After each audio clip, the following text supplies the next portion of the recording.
சாதனையாளர்கள் கூட்டமைப்பு சார்பில் சென்னையில் நடந்த விழாவில் ராமநாதபுரம் சுப்பிரமணியன் அவர்களுக்கு அவரது சேவையை பாராட்டி டாக்டர் ஏபிஜே அப்துல் கலாம் விருது வழங்கி கௌரவிக்கப்பட்டது. விருதினை மூத்த நீதிபதி வெங்கடேசன் வழங்கினார். நடிகர் சின்னி ஜெயந்த், திரைப்பட வசனகர்த்தா லியாகத் அலிகான், இயக்குனர் யார் கண்ணன் உள்ளிட்ட முக்கிய பிரமுகர்கள் ஏராளமானோர் பங்கேற்றனர்.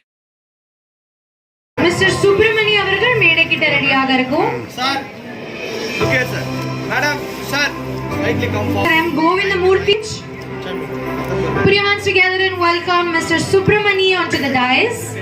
Ramanathapuram Dr. APJ Abdul Kalam விருது. All the கைதட்டல் கொடுக்கலாம். People in the center, and I request all of you to be seated. I request everyone to be seated. இது போன்ற பல செய்திகளை உடனுக்குடன் தெரிந்து கொள்ள சப்ஸ்கிரைப் பண்ணுங்க. மறக்காம பெல் பட்டனையும் பிரஸ் பண்ணுங்க. தேங்க்யூ.